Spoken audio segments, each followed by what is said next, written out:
Hello friend, अब education में आपका स्वागत है। आज के क्लास में हम पढ़ेंगे रेलवे का प्रैक्टिस सेट। दोस्तों, आज हम आप लोग के लिए आरआरबी ग्रुप डी परीक्षा के लिए प्रैक्टिस सेट 1 लेकर आए हैं। इसमें 30 से अधिक जीके का प्रश्न है। इस वीडियो के अंदर हम वही सारे प्रश्न लिए हैं जो पिछले 20 सालों से एग्ज़ामों में बार बार पूछे जा रहे हैं। अगर आप किसी भी परीक्षा के लिए तैयारी कर रहे हैं, केवल ग्रुप डी ही नहीं, अन्य परीक्षाओं जैसे एमटीएस हो गया, सीएचएसएल हो गया, एसएससी जीडी हो गया, इन सभी परीक्षा की अगर आप तैयारी कर रहे हैं तो जीके के प्रश्न के लिए बहुत ही महत्वपूर्ण प्रैक्टिस सेट है। तो इस वीडियो को अंत तक देखिएगा दोस्तों। और दोस्तों, अगर वीडियो अच्छा लगे तो वीडियो को लाइक कीजिएगा और चैनल को सब्सक्राइब कीजिएगा। तो चलिए स्टार्ट करते हैं। आज का पहला प्रश्न, भारत में हरित क्रांति का जन्मदाता किसे कहा जाता है? बताइएगा दोस्तों, भारत में हरित क्रांति का जन्मदाता किसे कहा जाता है? चलिए इसका आंसर बताइएगा आप लोग।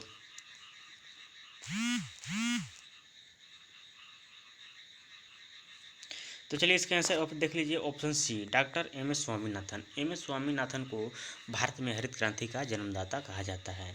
अगला प्रश्न देखिए दोस्तों, कृत्रिम गर्भाधान के लिए सांडों जैसे बैलों के वीर्य को किसमें रखा जाता है? इसका आंसर बताइएगा।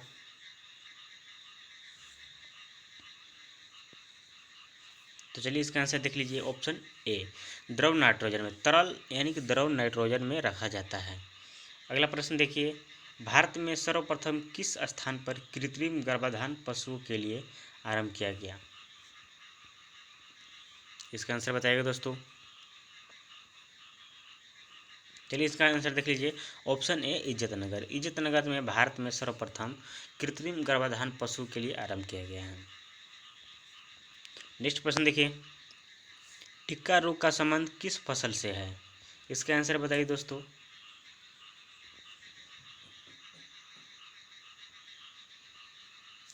चलिए इसका आंसर देख लीजिए, ऑप्शन सी, मूंगफली। टिक्का रोग जो है वो मूंगफली से संबंधित है। अगला प्रश्न देखिए, एंथ्रेक्स रोग किससे संबंधित है? एंथ्रेक्स जो रोग है किससे संबंधित है? चलिए इसका आंसर बताइएगा।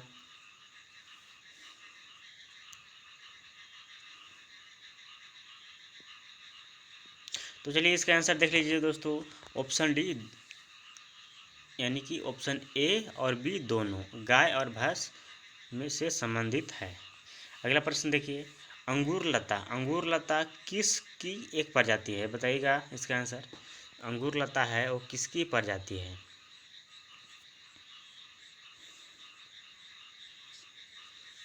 चलिए इसका आंसर देख लीजिए, ऑप्शन बी, टमाटर। टमाटर जो है अंगूर लता की एक प्रजाति है। अगला प्रश्न देखिए, ऑपरेशन फ्लड का संबंध किससे है? ऑपरेशन फ्लड जो है का संबंध किससे है?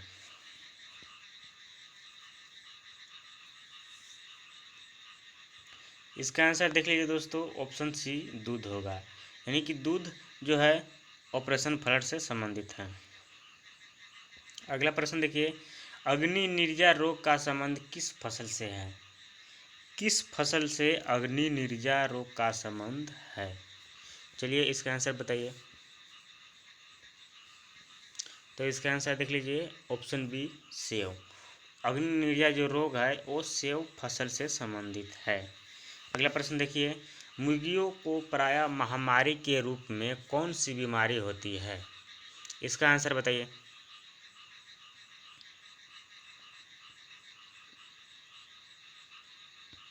तो चलिए इसका आंसर देख लीजिए दोस्तों, ऑप्शन बी, रानीखेत। रानीखेत जो है मुर्गियों में एक महामारी के रूप में बीमारी होती है। अगला प्रश्न देखिए, दूध का रंग जो पीला किसके कारण होता है? बताइएगा इसका आंसर।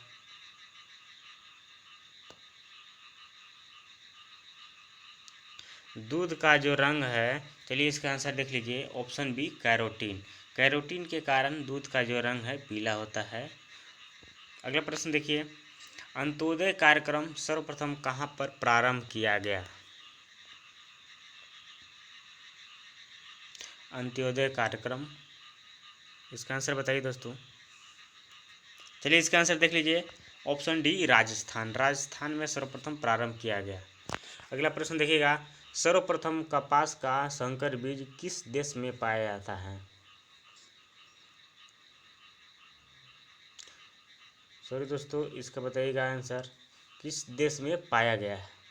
सर्वप्रथम कपास का संकर बीज किस देश में पाया गया। तो इसका आंसर देख लीजिए, ऑप्शन डी भारत। भारत में सर्वप्रथम कपास का संकर बीज पाया गया। अगला प्रश्न देखिएगा, विश्व वन्य दिवस मनाया जाता है, कब मनाया जाता है। इसका आंसर बताइए, विश्व वन्य दिवस कब मनाया जाता है।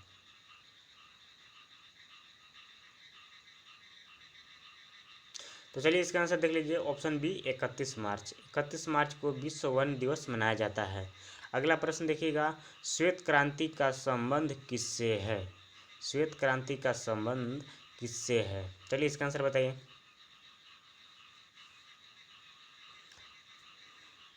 तो चलिए इसका आंसर देख लीजिए दोस्तों, ऑप्शन बी दूध उत्पादन से। श्वेत क्रांति का संबंध जो है दूध उत्पादन से। अगला प्रश्न देखिए, भारत में सोयाबीन का अग्रणी उत्पादक राज्य। भारत में सोयाबीन का अग्रणी उत्पादक राज्य, चलिए इसका आंसर देख लीजिए, ऑप्शन सी मध्य प्रदेश। मध्य प्रदेश में सोयाबीन की उत्पादन जो है सबसे अधिक होती है। चलिए अगला प्रश्न देखिएगा, सेरीकल्चर का संबंध किससे है। सेरीकल्चर का संबंध किससे है, इसका आंसर बताइए। तो चलिए इसका आंसर देख लीजिए दोस्तों, ऑप्शन सी रेशम उद्योग। रेशम उद्योग से सेरीकल्चर का संबंध है। अगला प्रश्न देखिए, निकोटीन किस में पाया जाता है। निकोटीन किस में पाया जाता है।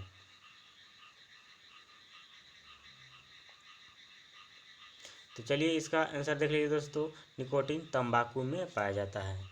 अगला प्रश्न देखिए, कॉफ़ी में क्या पाया जाता है। इसका आंसर बताइएगा, कॉफ़ी में क्या पाया जाता है।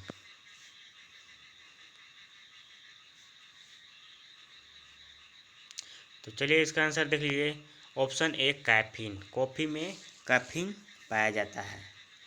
चलिए नेक्स्ट प्रश्न देखिएगा, एशियाई सब्जी अनुसंधान केंद्र कहाँ पर स्थित है।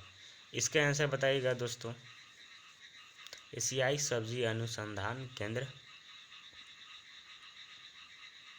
तो चलिए इसका आंसर देख लीजिए, ऑप्शन बी ताइवान। ताइवान में स्थित है।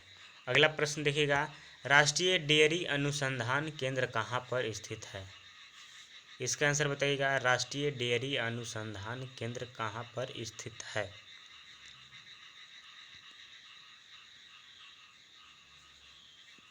तो चलिए इसका आंसर देख लीजिए, ऑप्शन ए करनाल। करनाल में राष्ट्रीय डेयरी अनुसंधान केंद्र स्थित है। अगला प्रश्न देखिएगा, दूध का रंग सफ़ेद किसके कारण दिखाई देता है। इसका आंसर बताइएगा, दूध का जो रंग है सफ़ेद किसके कारण दिखाई देता है। चलिए इसका आंसर देख लीजिए, ऑप्शन बी केसिन। केसिन के कारण दूध का जो रंग है वो सफ़ेद दिखाई देता है, और कैरोटीन के कारण दूध का रंग पीला दिखाई देता है। तो अगला प्रश्न देखिएगा, श्वेत क्रांति के जन्मदाता किसे कहा जाता है। श्वेत क्रांति के जन्मदाता किसे कहा जाता है, इसका आंसर बताइएगा।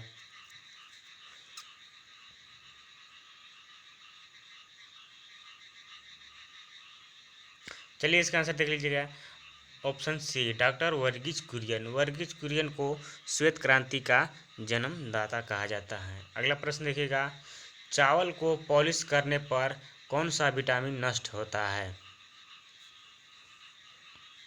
इसका आंसर बताइएगा दोस्तों, चावल को पॉलिश करने पर कौन सा विटामिन नष्ट होता है। तो चलिए इसका आंसर देख लीजिए, option B vitamin B1। Vitamin B1 जो है चावल को पॉलिश करने पर नष्ट होता है। अगला प्रश्न देखिएगा, कुनैन किससे प्राप्त होता है। कुनैन किससे प्राप्त होता है। चलिए इसका आंसर देख लीजिए, ऑप्शन बी सिनकोना। सिनकोना से कुनैन प्राप्त होता है। अगला प्रश्न देखिएगा, आलू की उत्पत्ति सर्वप्रथम कहाँ से हुई। इसका आंसर बताइए, आलू की उत्पत्ति सर्वप्रथम कहाँ से हुई।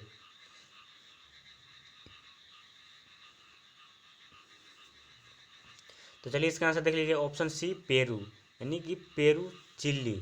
पेरू की राजधानी चिल्ली, यानी कि पेरू और चिल्ली से उत्पत्ति हुई। अगला प्रश्न देखिएगा, कृष्ण क्रांति का संबंध किससे है? इसका आंसर बताइएगा, कृष्ण क्रांति का संबंध किससे है? तो चलिए इसका आंसर देख लीजिए, ऑप्शन डी पेट्रोलियम से। कृष्ण क्रांति का संबंध पेट्रोलियम से है। अगला प्रश्न देखिएगा, भारतीय दलहन अनुसंधान केंद्र कहाँ है? भारतीय दलहन अनुसंधान केंद्र कहाँ है? चलिए इसका आंसर देख लीजिएगा, ऑप्शन सी कानपुर। कानपुर में भारतीय दलहन अनुसंधान केंद्र स्थित है। अगला प्रश्न देखिए, चाय में कौन सा तत्व पाया जाता है? इसका आंसर बताइए। तो चलिए इसका आंसर देख लीजिए दोस्तों, ऑप्शन बी थीन। चाय में थीन पाया जाता है। अगला प्रश्न देखिएगा, विश्व स्तर पर हरित क्रांति का जन्मदाता किसे माना जाता है? इसका आंसर बताइएगा दोस्तों।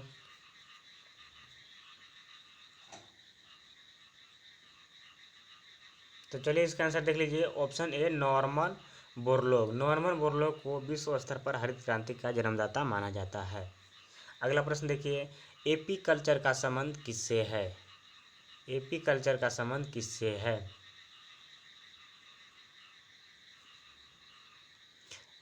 इसका आंसर देख लीजिए दोस्तों, ऑप्शन ए मधुमक्खी पालन से। एपी कल्चर का संबंध मधुमक्खी पालन से है। अगला प्रश्न देखिएगा, सबसे ज़्यादा प्रोटीन किसमें पाया जाता है? इसका आंसर बताइए। तो चलिए इसका आंसर देख लीजिए, ऑप्शन डी सोयाबीन में। सबसे ज़्यादा प्रोटीन जो है वो सोयाबीन में पाया जाता है। नेक्स्ट देखिएगा दोस्तों, विश्व का चीनी का कटोरा किसे कहा जाता है? विश्व का चीनी का कटोरा किसे कहा जाता है?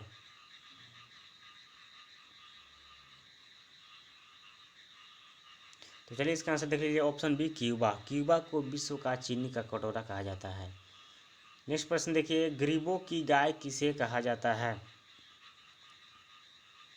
गरीबों की गाय किसे कहा जाता है? चलिए इसका आंसर बताइए। तो इसका आंसर हो गया दोस्तों, ऑप्शन बी बकरी। बकरी को गरीबों का गाय कहा जाता है। तो दोस्तों आज के क्लास यहीं तक। अगर वीडियो अच्छा लगे तो वीडियो को लाइक कर दीजिएगा और चैनल को सब्सक्राइब कीजिएगा दोस्तों।